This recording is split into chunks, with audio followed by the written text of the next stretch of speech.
Welcome to Falk and File with your hosts, Mike Falk and Jake File.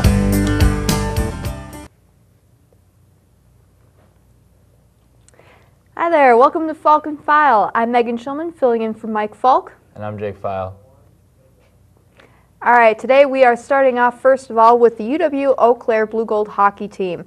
The men's hockey team advances to Lake Placid, New York for their first ever Frozen Four tournament. 1 week ago, St. Norbert College came to Eau Claire and defeated the Eau Claire men's hockey team, taking the Peters Cup championship and the automatic bid to the NCAA tournament. This loss gave the Blue Golds the motivation they needed to beat the Green Knights and to earn their bid to the Final Four tournament. Second today, we have the Memorial High School team also won their tournament for the state tournament, and the Eau Claire Youth Hockey Squirt team won a state championship this past Sunday, March 10th, and congratulations to both teams. We're also going to move on to the NFL. For the NFL, we have free agency starts today. Big day. Most recently, the most hot free agent out there is Mike Wallace. He did not want to, take a pay cut from the Steelers, and the Steelers being way over salary cap ended up cutting a lot of veterans, such as Mike Wallace, like James Harrison. Mike Wallace was just recently signed actually by the Miami Dolphins for a 5-year, $65 million contract with $30 million in guaranteed money. He also will be great for Ryan Tannehill, somebody to throw to. They just re-signed Brian Hartline as also. And then hopefully maybe they can get Jake Long back, maybe beef up that old line to make Ryan Tannehill something he can throw to. Mike Wallace gives him that speedy option, somebody to go deep on to keep up with the Patriots, with their aerial attack, and so that way they can try in the East. Next, Percy Harvin actually the other day was just traded to the Seattle Seahawks. He was traded for first round and a couple other picks from the Seahawks. I think it was kind of like a win-win. What do you think, Mike? Sure. Well, obviously Harvin is a great receiver for the Vikings. He was traded this past week after his agent met with the Seahawks in Indianapolis. Harvin had been asking for the trade for a while now because he wasn't comfortable with the Christian Ponder as a quarterback for the Vikings, and also really wanted a new contract. Harvin is also going to get this contract for $10 million a year. The Seattle traded the 3 draft picks, which seems like a win-win for both teams. This gives Seattle a new target for their quarterback, who is also a new guy this past year. Harvin's return totals this past season were 1,347 yards, and he missed the final 7 games due to an injury. Yeah, also with Percy Harvin, missing those 7 games kind of hurt him stat-wise too. He finished with just under 700 receiving yards.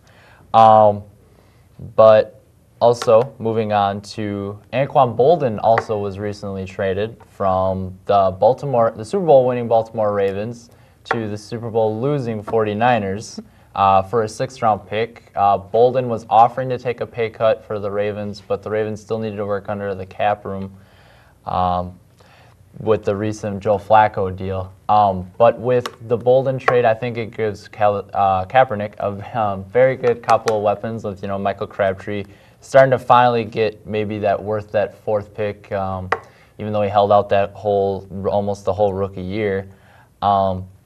Also with other free agents, Greg Jennings from the Packers is also a free agent.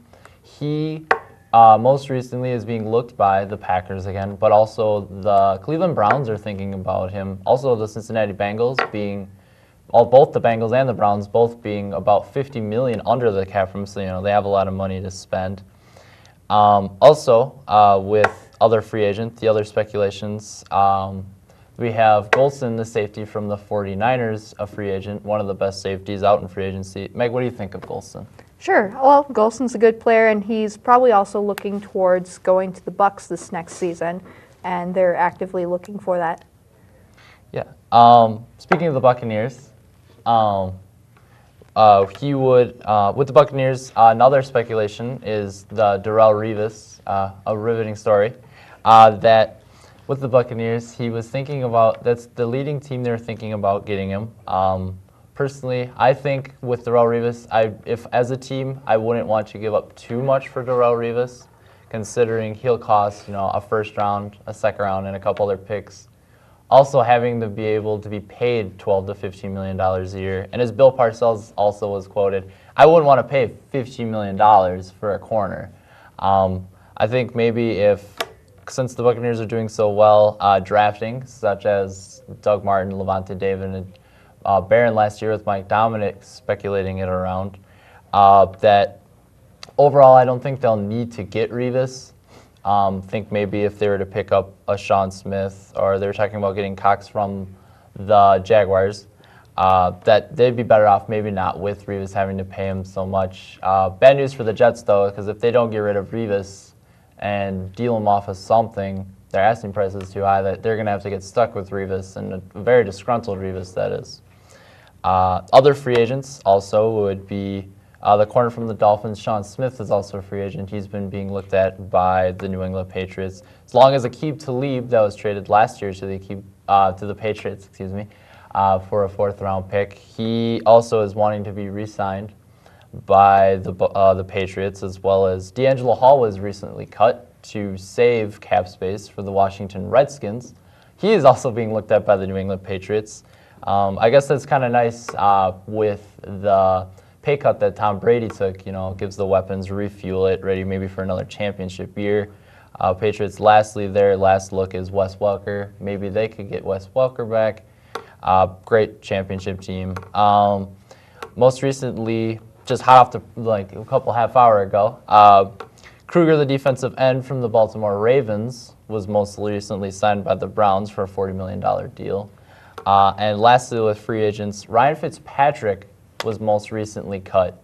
Quarterback of the Buffalo Bills, the highest score in the Wonderlic test ever from Harvard. He will be a great quarterback acquisition to maybe a couple teams that need him. And lastly, with the NFL would be Joe Flacco's deal. He most recently just got paid the highest paid player in the NFL, $120 million. Right after the deal, they had a huge story of going to McDonald's. So instead of Joe Flacco, he'd be Joe Snacko. With his deal, he promised to give back to his own linemen and Ray Rice and everything, making Baltimore a little bit harder to work under the cap. But personally, I don't think he should be paid that much. He did win the Super Bowl, did get MVP. But what do you think about Joe Flacco's new deal? Well, he has a point with the new win this past year with the Super Bowl, but if he has to put his money where his mouth is, I guess. Yeah. All right, and then we'll move on to the NBA. As you've most recently seen, the Miami Heat are on an 18-game winning streak, with their next 5 games not being against anybody that hard. I mean, besides maybe the Milwaukee Bucks. Also, Carmelo Anthony is coming back to Denver. This is the very first game he's had to play against the Nuggets at their home since he was traded.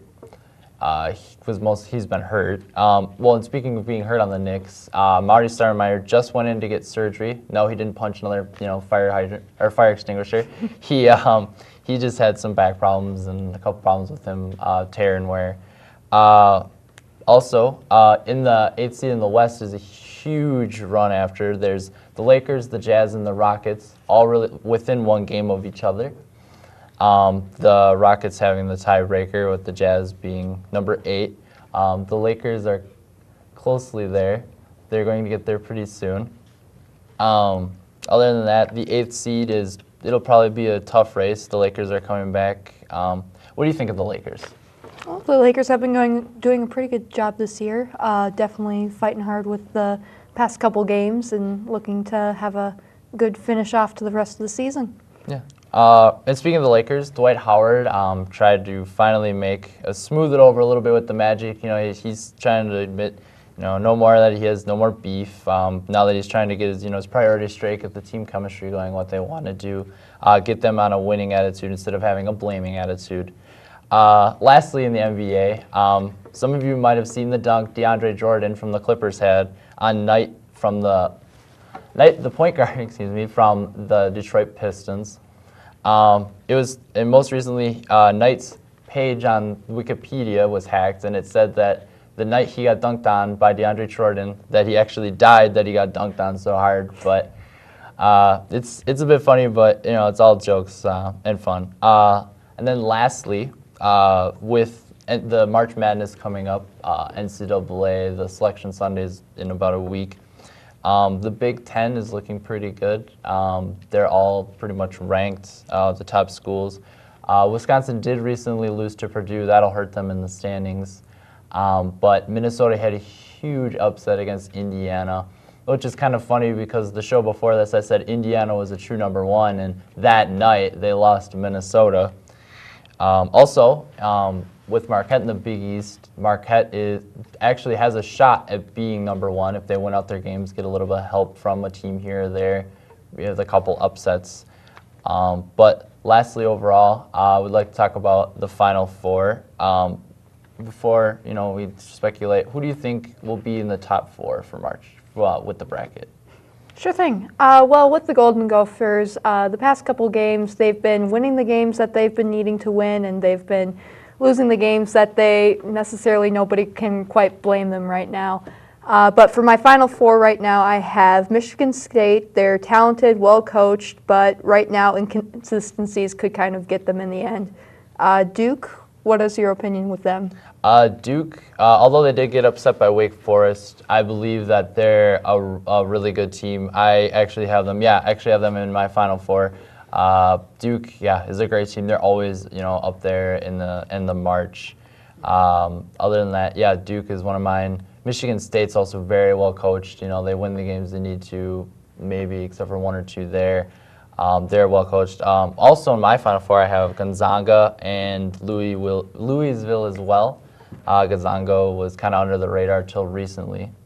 Along with Louisville, I could just see a couple upsets. They're always good, in March. And what are your other Final Four? Well, with Louisville, they're winning the Big East tournament this year. Will help them definitely get their bids. And Indiana is probably one of their biggest threats this year as they look forward to the tournament. Indiana, especially finishing first place in their conference and probably the best conference in the nation, is definitely a big act to live up to. This will allow their opponents to control the pace of the game, and they need to take charge against their bigger threats if they expect to get to the Final Four. Yeah.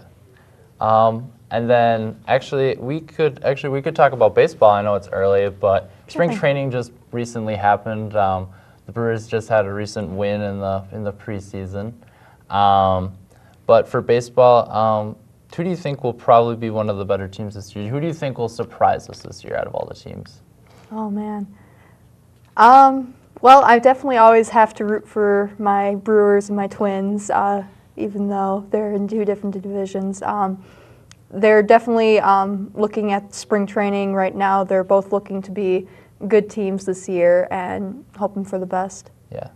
Along with the Twins, the Twins have always, have started to not do as well with Mauer after getting that huge contract. He hasn't really lived up to expectations of that contract. But Brewer-wise, I believe the Brewers do have a good shot. I mean, they do have Braun back. He is ranked very high as in the outfield, as well as Ricky Weeks, if he can continue, because he'll get on kind of a hot streak and then he won't do as well, and then he'll get on a sort of hot streak. If he continues with that, I think he'll do good. But as of all, I think one of the better teams this year will probably be the Nationals again. They're great pitching and everything like that. But other than that, baseball-wise, I don't know, I see the Brewers doing pretty well. I think they could probably make the playoffs if they tried, if they got on a win streak, as in 2 years ago, or if their pitching gets right, they get the right thing. Also in baseball, most recently, there has been the world kind of the battles of those games. Most recently, there was a huge fight between Canada and Mexico. Canada was winning 9-3. And then all in the heat of the battle, Mexico is, getting angry because they didn't want Canada to keep pouring it on. But they most recently found in the rules, if it's not decided by wins, they decide by how many runs they've scored to rank how they would in the championship of how it would run off that way with seeding, which might be a fault considering, you don't want a team to pour it on. But Canada was winning 9-3. They needed, they were trying to get as many points as they could. And the first pitch by Mexico was pitched right on the inside. And it just barely missed the Canadian, batter. Then the very next pitch, the pitch was hit right at the Canadian batter, hit him right in the shoulder, and he just started to charge him on it. Everybody came out of the dugout starting to fight, and there's just a huge brawl. And other than that, I think that's what one of the faults is with having the amount of points. Besides win-wise, I think they should sort of do divisions. That way, one team won't have to pour it on the other, and have one team get angry at the other for having to pour it on. But I mean, it wasn't like really was their fault. But baseball-wise, that's all been going on. I mean, you can't speculate too much. It's pretty much just the spring training and pretty early on. Yeah, very early on, and other than that. But so that's all we have for today. It was great being with you again for letting us watch us. And anyways, I'm Jake File. I'm Megan Schulman. And stay classy, Eau Claire.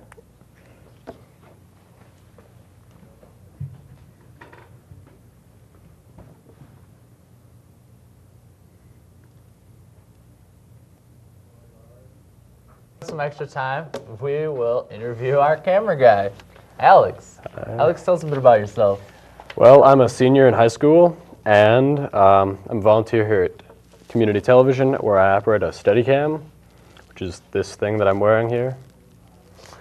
Anything that you've learned from this show recently, or doing shows? Well, I've learned a lot about just operating this and camera operating in general, and the team building part of television. Just how to work as a member of a team. And then from this show particularly, I wasn't a big football fan coming into this, but I felt I learned a lot about the various things going on with that. So Alex, is there any sports that you're into or that you know actually quite a bit about? Well, actually, I follow the winter sports quite a bit, like alpine skiing, downhill skiing. So, Winter Olympics is a huge thing for you? Yeah, it's coming up this year in Russia, so that should be pretty exciting. The U.S. seems to have a pretty good team going into that. Bodie Miller is going to be coming in for his final year, and he's been a pretty big institution in terms of U.S. skiing, and Ted Ligety as well, and a lot of newcomers too, so hopefully they'll bring back some gold. So is your favorite movie about the Winter Olympics or anything, Cool Runnings or anything? Oh, I like love that? Cool Runnings. As a little kid, I would watch that all the time. I always wanted to be a bobsled racer. Or Jamaican, one of the two. Yeah. But Alex, so is there anything recently that you think big into sports that's huge, football-wise, basketball-wise, baseball?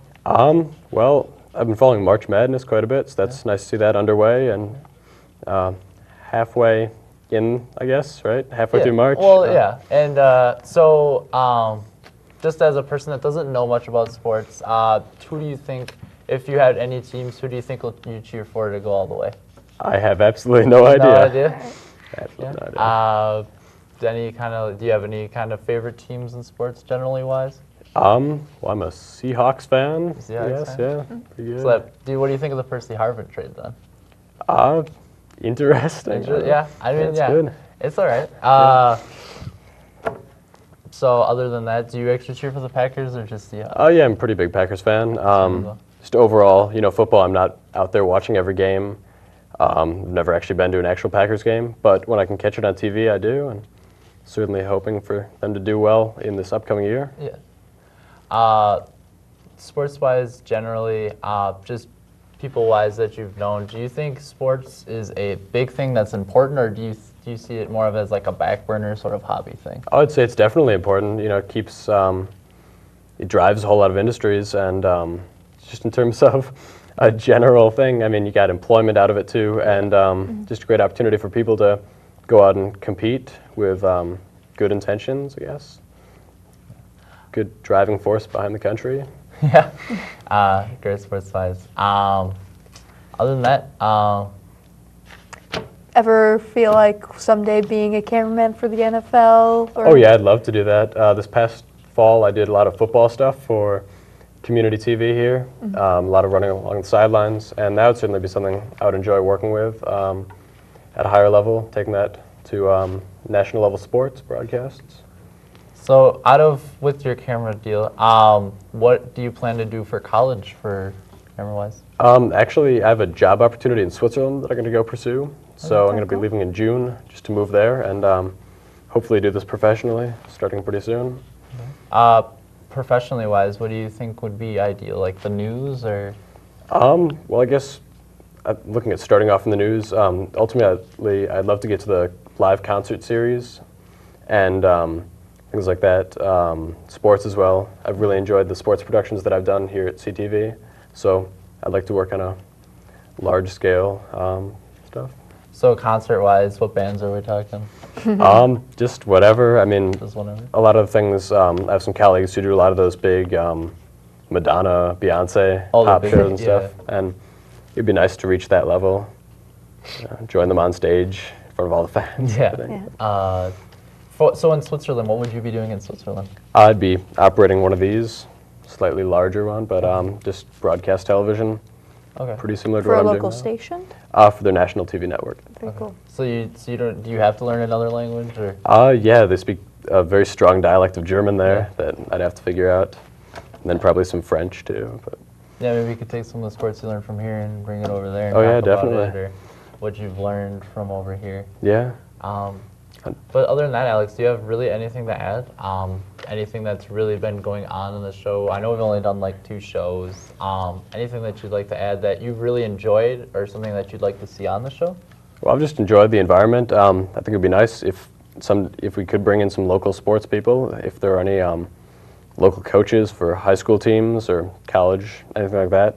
Yeah. That'd be nice to bring in, talk to them. They probably know more than I do. But Yeah, I mean, this is a nice perspective getting from somebody that doesn't know quite much about sports. Get their definitely. perspective on how important they think it might be, or hobby-wise. Yeah. But no, it was great having you. Yeah, it was on great the being show. on here. And I love having you as our camera guy. You're a good camera guy. Thank you. All right, so for today, I'm Megan Schulman. And I'm Jake File. You stay classy, Eau Claire.